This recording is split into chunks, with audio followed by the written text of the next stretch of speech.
ಇನ್ನು ಶತಾವಧಾನಿ doctor R ಗಣೇಶ್ಗೆ Padma Bhushan ಪ್ರಶಸ್ತಿ. ಭಾರತದ ಅಗ್ರಗಣ್ಯ ಸಂಸ್ಕೃತ ಕವಿ ವಿದ್ವಾಂಸರು. 18 ಭಾಷೆಗಳ ಪರಿಣಿತರಾಗಿರುವ ಶತಾವಧಾನಿ ಆರ್ ಗಣೇಶ್ ಅವರಿಗೆ 18 ಭಾಷೆಗಳಲ್ಲಿ ವಿವಿಧ ವಿದ್ಯೆಗಳಲ್ಲಿ ಕರಗತ ಇವರು. ಶತಾವಧಾನಿ ಏಕಕಾಲಕ್ಕೆ 100 ವಿಷಯಗಳ ಬಗ್ಗೆ ಹೇಳಬಲ್ಲ ವಿದ್ವಾಂಸರು. 18 ಭಾಷೆಗಳಲ್ಲಿ ಕವಿತೆ ರಚಿಸುವ ಶಕ್ತಿ. ಗಣೇಶ್ ಆರ್ ಶತಾವಧಾನಿ ಅವರಿಗೆ ಪದ್ಮಭೂಷಣ ಪುರಸ್ಕಾರ. ರಾಜ್ಯದ 3 ಪದ್ಮಶ್ರೀ ಪುರಸ್ಕಾರ, 1 ಪದ್ಮಭೂಷಣ ಪುರಸ್ಕಾರ. ರಾಜ್ಯದ ಪಾಲಿಗೆ ಈ ಬಾರಿಯ ಪದ್ಮ ಪುರಸ್ಕಾರಗಳಲ್ಲಿ 4 ಗರಿಗಳು.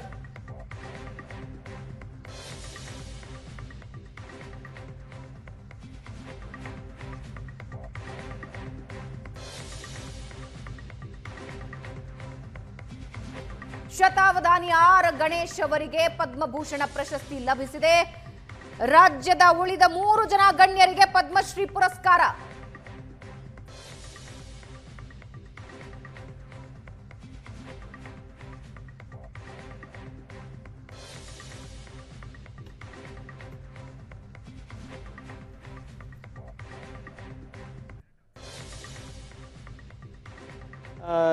ಈ ಒಂದು ಸುಮಾರು 45-50 ನಾನು ಹುಟ್ಟಿದಾಗ ನನ್ನ ಫ್ಯಾಮಿಲಿನಲ್ಲಿ ಒಬ್ಬರಿಗೆ ನಮ್ಮ ಹೆಸರಲ್ಲೂ ಸೋದರ ಮಾವರಿಗೆ ಹಿಮೋಫಿಲಿಯಾ ಇತ್ತು. ಅವರಿಗೆ ಏನೇನು ಮಾಡಬಾರ್ದೋ ನಮ್ಮ ವೈದ್ಯರುಗಳು ಚಿಕಿತ್ಸೆ ಮಾಡಿ ಅವ್ರಿಗೆ ಜಾಯಿಂಟ್ಸು ಎಲ್ಲದೂ ತುಂಬ ಹಾಳಾಗಿ ಅವರು ಡಾಕ್ಟ್ರ್ ಅಂದರೆ ಸಿಟ್ಟಾಗೋರು. ಸೊ ಡಾಕ್ಟ್ರನ್ನ ಬೈಯೋರು. ಯಾವಾಗ ನನಗೂ ಈ ಥರ ತೊಂದರೆ ಇದೆ ಅಂತ ಗೊತ್ತಾದಾಗ ಅವರು ಪ್ರತಿ ಬೇಸಿಗೆ ರಜಕ್ಕೆ ನಾವು ಹರಿಹರದಲ್ಲಿ ಹೋದಾಗ ಅವರು ಭಾಳ ರೊಚ್ಚಿಗೆ ಹೇಳ್ತಾಯಿದ್ರು.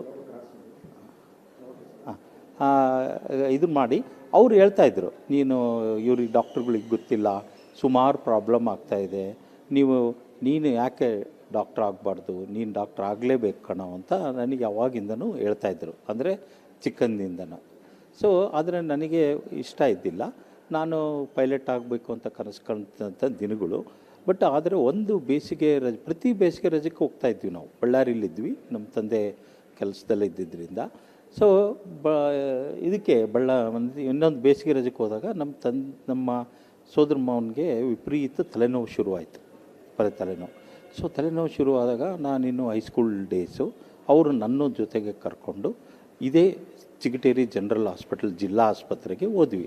ಅಲ್ಲಿ ಅವರು ಹೇಳ್ತಾಯಿದ್ದಾರೆ, ನಾನು ಪಕ್ಕ ಇದ್ದೀನಿ, ನನಗೆ ಹಿಮೋಫಿಲಿಯಾ ಇದೆ, ನನಗೆ ಬ್ರೈನ್ನಲ್ಲಿ ಬ್ಲೀಡಿಂಗ್ ಆಗಿರೋ ಸೂಚನೆ ಇದೆ, ನನಗೆ ಒಂದು 2-3 ಬಾಟ್ಲು ರಕ್ತ ಕೊಡಿ, ನಾನು ಉಳಿತೇನೆ ಅಂತ ಅಂಗಲ ಹಚ್ಚಿದ್ರು. ಆದರೆ ಡಾಕ್ಟ್ರಿಗೆ ಏನೋ ಅದು ಒಂದು ಎಗೋ ಅಡ್ಡ ಬಂತು. ನಾನು ಡಾಕ್ಟ್ರಾ ನೀನು ಡಾಕ್ಟ್ರಾ ಅಂತ ಅವ್ರನ್ನ ನಮ್ಮಿಬ್ಬರನ್ನು ಬೈದ್ಬಿಟ್ಟು ಇದೇನೋ ಸೈನಸೈಟಿಸ್ ಇರಬೇಕು ಅಂತ ಅವರು ಒಂದಿಷ್ಟು ಮಾತ್ರೆ ಬರೆದು ನಮ್ಮನ್ನು ಹೊರಗಡೆ ಸಾಗಾಕಿದ್ರು. ಹೊರಗಡೆ ಬಂದರೆ ನಾವು ಅಲ್ಲಿ ಎದುರುಗಡೆಗೆ ವಿಶ್ವೇಶ್ವರಯ್ಯ ಪಾರ್ಕ್ ಇದೆ, ಆ ಕಲ್ಲು ಬೆಂಚ್ ಮೇಲೆ ಮಲಗಿ ಅವರು ಈಗಲೂ ನನಗೆ ನೆನಪಿದೆ, ಅದು ಕೂದಲು ಕಿತ್ಕೊಳ್ಳೋಷ್ಟು ನೋವು. ಅಂಥ ನೋವಿನಲ್ಲೂ ಕೂಡ ಅವ್ರು ಹೇಳ್ತಾಯಿದ್ರು, ಅದಕ್ಕೆ ಕಣೋ ನೀನು ಡಾಕ್ಟ್ರ್ ಆಗಬೇಕು ಅಂತ. ಕೊನೆಗೆ ನಾವು ಅಸಹಾಯಕತೆಯಿಂದ ವಾಪಸ್ ಮನೆಗೆ ಹೋಗ್ತೀವಿ ಹರಿಹರಕ್ಕೆ. ಆಮೇಲೆ ಒಂದು ವಾರದ ನಂತರ ನನಗೆ ಮೆಡಿಕಲ್ ಕಾಲೇಜಿಗೆ ಸೇರಿದ ಮೇಲೆ ಅರ್ಥ ಆಯಿತು, ಒಂದು ಹೆಮೆಟೋಮಾ ಬ್ರೈನ್ ಮೇಲೆ ಇದ್ದರೆ ಏನೇನಾಗುತ್ತೆ. ಅವರು ಅನ್ಕಾನ್ಷಿಯಸ್ ಆದರು, ಅರ್ಧ ಬಾಡಿ ಪ್ಯಾರಲಿಸಿಸ್ ಆಯಿತು. ಇದೆಲ್ಲ ನಾವು ಕಣ್ಣಾರೆ ನೋಡಿದ್ವಿ. ಅಂದರೆ ಅವರು ಒಂದು ವಾರದ ನಂತರ.